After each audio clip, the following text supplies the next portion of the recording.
الحمد لله وحده والصلاة والسلام على من لا نبي بعده وعلى آله وأصحابه الذين أوفوا وعده الذين هم مفاتيح الرحمة ومصابيح الغرر. أما بعد فيا أيها الناس رحموا الله فإن التوحيد رأس الطاعات واتقوا الله فإن التقوى بلاد الحسنات وعليكم بالسنة فإن السنة تهدي إلى الإطاعة ومن أطاع الله ورسوله فقد رشد واهتدى وإياكم والبدعة فإن البدعة تهدي إلى المعصية ومن يعص الله ورسوله فقد ضل وغوى. وعليكم بالصدق فإن الصدق ينجي والكذب يهلك. وعليكم بالإحسان فإن الله يحب المحسنين ولا تحب الدنيا فتكونوا من الخاسرين. ولا تقنطوا من رحمة الله فإنه أرحم الراحمين. ألا وإن نفسا لم تمت حتى تستكمل رزقها فاتقوا الله وأجملوا في الطلب وتوكلوا عليه فإن الله يحب المتوكلين. واستغفروه يمددكم بأنباء وبنين. أعوذ بالله من الشيطان الرجيم. وقال ربكم ادعوني أستجب لكم إن الذين يستكبرون عن عبادتي سيدخلون جهنم داخرين. بارك الله لنا ولكم في القرآن العظيم ونفعنا وإياكم بالآيات والذكر الحكيم. أستغفر الله لي ولكم ولسائر المسلمين فاستغفروه إنه هو الغفور الرحيم. الحمد لله نحمده ونستعينه ونستغفره ونؤمن به ونتوكل عليه ونعوذ بالله من شرور أنفسنا ومن سيئات أعمالنا. من يهده الله فلا مضل له ومن يضلله فلا هادي له. ونشهد أن سيدنا ومولانا محمدا عبده ورسوله أرسل رسوله بالحق بشيرا ونذيرا بين يدي الساعة. من يطع الله ورسوله فقد رشد ومن يعصهما فإنه لا يضر إلا نفسه ولا يضر الله شيئا. أعوذ بالله من الشيطان الرجيم. إن الله وملائكته يصلون على النبي يا أيها الذين آمنوا صلوا عليه وسلموا تسليما.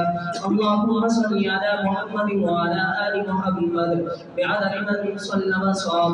وصل كذلك على جميع الأنبياء والمرسلين وعلى الملائكة المقربين وعلى عباد الله الصالحين خصوصا على سيد المتقين والأبرار صاحب النبي في الغار والمزار أفضل الصحابة بالتحقيق خليفة النبي بلا فصل إمامنا بالحق أمير المؤمنين أبي بكر الصديق رضي الله تعالى عنه وعلى الناطق بالصواب والعادل بالكتاب إمامنا بالحق أمير المؤمنين عمر بن الخطاب رضي الله تعالى عنه وعلى كامل الحياء والإيمان الشهيد المظلوم فينا حين تلاوة القرآن إمامنا بالحق أمير المؤمنين عثمان بن عفان رضي الله تعالى عنه وعلى صاحب السيف والقضاء ناشر العلم والهدى أسد الله الغالب إمامنا بالحق أمير المؤمنين علي بن أبي طالب رضي الله تعالى عنه وعلى السيدين السندين السعيدين الشهيدين أبي محمد الحسن وأبي عبد الله الحسين رضي الله تعالى عنهما وعلى السيدات الطاهرات الأربعة بنات النبي صلى الله عليه وسلم زينب ورقية وأم كلثوم وفاطمة رضي الله تعالى عنهن وعلى أزواجه خصوصا على خديجة وعائشة وحفصة وأم حبيبة وصفية رضي الله تعالى عنهن وعلى سائر أزواجه وأصحابه رضوان الله تعالى عليهم أجمعين. قال النبي صلى الله عليه وسلم الله في أصحابي لا تتخذوهم من بعد غرضا فمن أحبهم فبحبي أحبهم ومن أبغضهم فببغضي أبغضهم. وقال عليه الصلاة والسلام خير القرون قرني ثم الذين يلونهم ثم الذين يلونهم. اللهم أيد الإسلام والمسلمين والمسلمين وانصر جيوش الموحدين اللهم انصر مجاهدين فلسطين اللهم انصرهم نصرا عزيزا قويا اللهم انصر لأهل فلسطين وغزة ولا تمكر عليهم يا خير الماكرين اللهم انزل عليهم السكينة اللهم انزل عليهم الملائكة اللهم اسقهم غيثا وماء اللهم لا اليهود ومن والاهم اللهم اهزمهم وزلزلهم اللهم سدد رميهم اللهم دمر ديارهم وشتت امرهم اللهم عليك باليهود ومن والاهم اللهم عليك باليهود ومن والاهم اللهم عليك باليهود ومن والاهم اللهم خذهم اخذ عزيز مقتدر والق في قلوبهم الرعب اللهم اخذل الكفرة والمشركين اللهم لعن الكفرة والمنافقين